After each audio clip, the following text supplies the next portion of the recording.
มาพี่ก่อนสบายดีลงไปบ้านวันนี้นอกมันเป็นมาพี่แล้วก็เ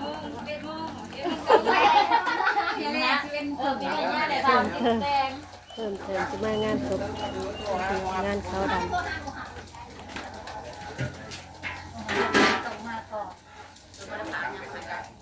ในแววไปกับยาปังอย่างนั้นเนาะ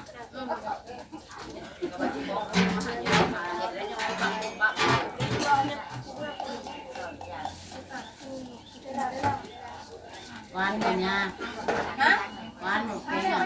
หวานแล้วหลัง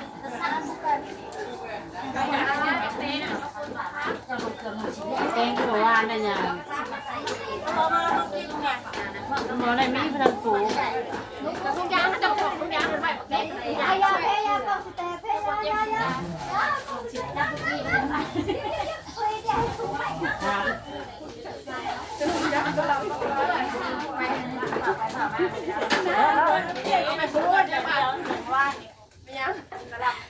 เขาบอกว่าถึงหลังจากไปพูดผ่านเริ่มกินหมกแกงเนี่ยไม่ใช่เลยยังร้อนตกรอบเลยถึงปากอยากตาใส่ดีนะเอาตรงสองเอามันเคยเรามีชอบคนมาหลอกแม่เด็กดูไว้เด็กมาเงินขายแบบนี้เนี่ยจะมีคนจะ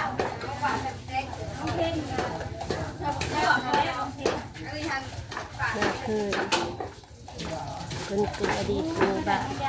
จำนะ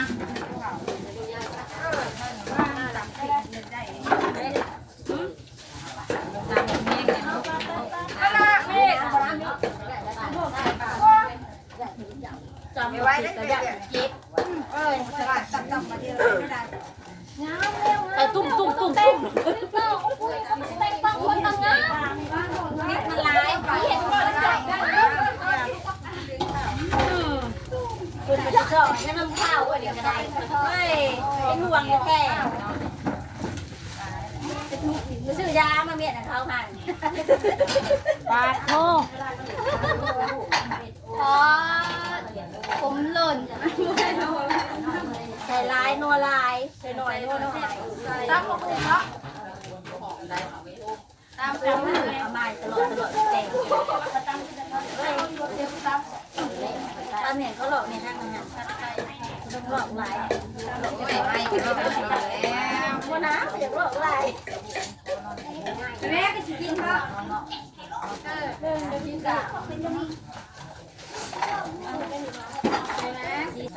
ถ่ายรูปแม่ยังมึงไหลเข้ามาเรื่องแค่หูมันลูกอ่ะมันเห็นมันหัวมันเองโย่กินตลอดเลยยืดมาเลยมันเลยชิซักเลยน้องเลยมีเดิมปลาจะทำเดือนแล้วผ่าก็ไก่แล้วผ่าเหยียบอะไรเวลาที่สู้ยังว่าเบื่อคือยังมันหน้ามันในลูกได้เขาเป็นหน้าเดือนนึงเป็นงามชุบแล้วจ้าตะเพงไม่ค่อยเป็นยูทูบเบอร์มันตกฉากว่าเป็นยูทูบเบอร์ยูทูบแบบไม่ได้ไม่อยากไปซื้อเมื่อยังไงก็ได้อยากไปซื้อสั่นยกพวกป๊อปให้มันในนี่เหรอสู้ขึ้นมาสู้กับเต่าเรียนจ้า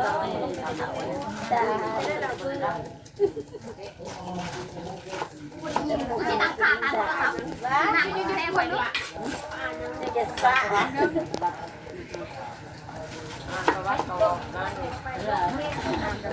ก็เวลามันดูมันยากท่าดีเอาดีแก้ไปทำที่ตามว่านที่ดีแบบนั้นเป็นทางที่ดีเลยยังไม่เพี้ยนเนี่ยลงที่ลงไปเรียนภาษาเล่นละบ่เอามามันต้องถ่ายขานั่น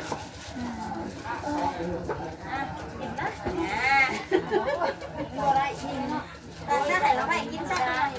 ของพิเศษได้ยังต้องขึ้นสบายดี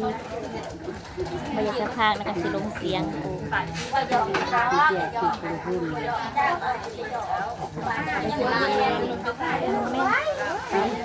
ขมันหลาย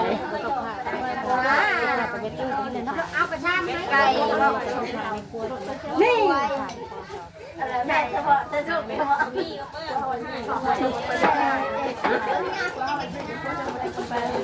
ขอทานเลยอะไรจะไม่บอกจะเป็นไอ้หาที่เธอกินข้าวกันได้จะได้งามถือมาเลยนะจะส่งขายตามถือมาค่ะด้วยไปเนี่ยจะเก๊เองน้ำผลเลยว่าคืออะไรซักเลย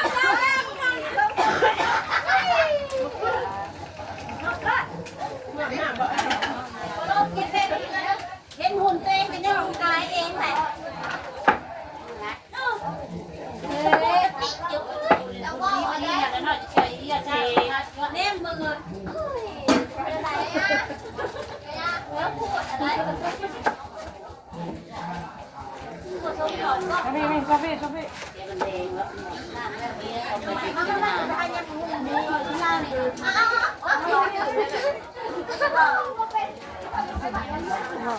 อเก็บภาพบรรยากาศจักเล็กจักน้อยเด้อพวกพี่น้องเลยภาพอาจจะบ่งามงานตาเล็กอะไรอันนี้เป็นภาพงานศพของอดีตผู้ใหญ่บ้านหรือว่าอดีตพ่อบ้านเป็นเพื่อนเป็นพ่อในบ้านเมืองเนาะเพิ่นก็มาหลายตายเนี่ยแต่เพิ่นควรจะโชว์มื้อนี้ค่ะช่วย5 ปี6 ปีตอนนี้เพิ่นกำลังเล่าประวัติเพิ่นเนาะ ถ้าลูกได้รับพวกเขาจะถ่ายคู่ทุกการ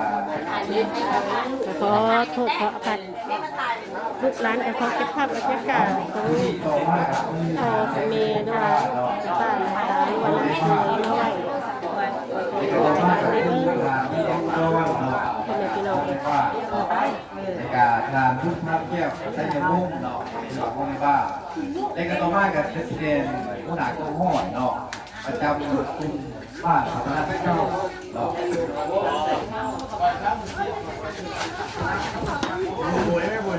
่ก็เป็นกวาดกองร้อยป้องกันสายสกัดอันนี้น้ำบาดน้ำเมืองเป็นผู้ดี มันสิขังก็ทันมันสิมันจะออก1-4ตัวรถช่องข้างเฮ้ยมันนี่บ้าหายไม่ได้ใช้ชนะเด้อ 1-4ตัวนี่ใช้บัก4โตหรือ6 1-4ตัว 4แล้วได้มันบ่ได้ อาจจะพุทธ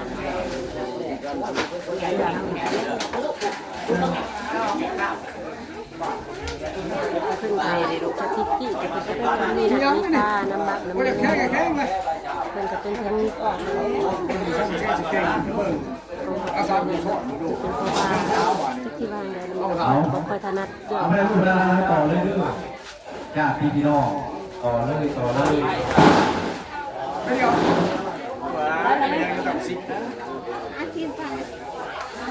เอารายการกีฬาชวนดูถูกได้อย่างรายการ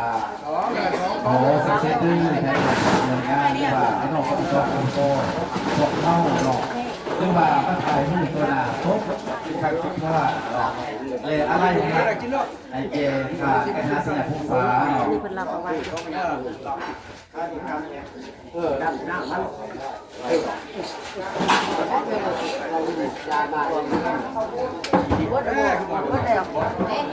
ไปสิบสามนะ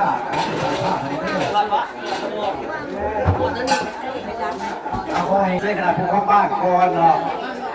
เอาไปเส้นกระดาษพวกข้าวบ้านหาทางกันด้วยเอาให้ได้มากกระดาษพวกข้าวบ้านหาทางในการว่าหนาคงโง่เนาะเอาไปสูตรก่อนเนาะเอาในบ้านเอาอันขนาดพวกข้าวบ้านก่อนเจ้า เด้ออยู่นี่ค่ะ เอาไปสิเป็นสร้างภาพในนอกเขาสร้างภาพ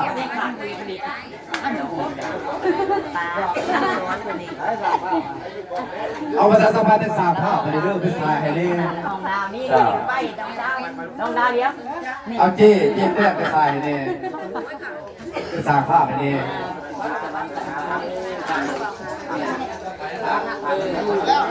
เอาลุงท่านเป็นสร้างภาพให้ลุงท่านกัน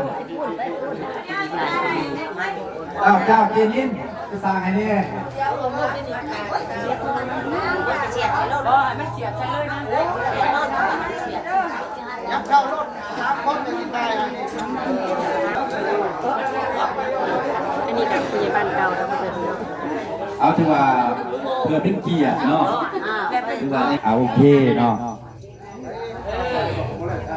อาเอกแต่หมดก็ได้ก็ได้ดีชักมาได้ เอาต่อมาขอเซ็นหัวหน้ากองห้อยเด้อหัวหน้ากองห้อยเลยกับหัวหน้าพกสหัวหน้าพกสเนาะบ้านซอกว่างเอาฐานสอนไซฐานสอนแล้วก็ฐานสมพรพรทวีไซเนาะ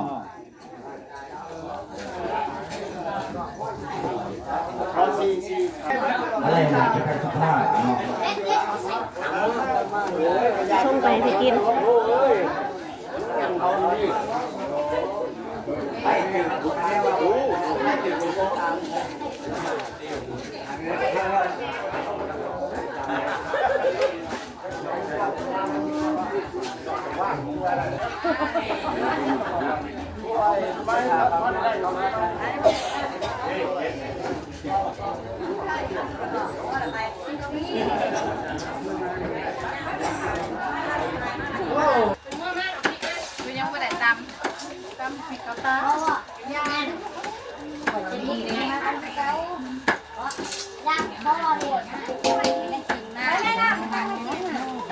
กอดกงเอ้ยมึงออกไปหา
สบายดีก็จะได้จบคลิป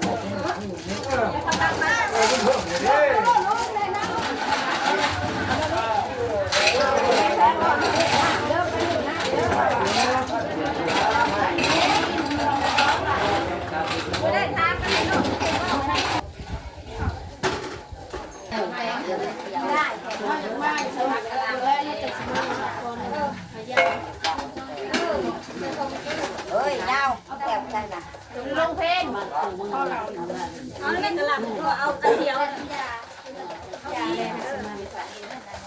ยังทานควัน เดี๋ยวนี่จะต้องอยากกินน้ำตาล นี่คืออีกอ่ะ ก็ได้บุญหลวงพ่อโตเองจะสนุกกันทุกคนเลย เอาคนทางคนจะมากันจะมีด้วยเขาเข้ามาสบายดีเด้อ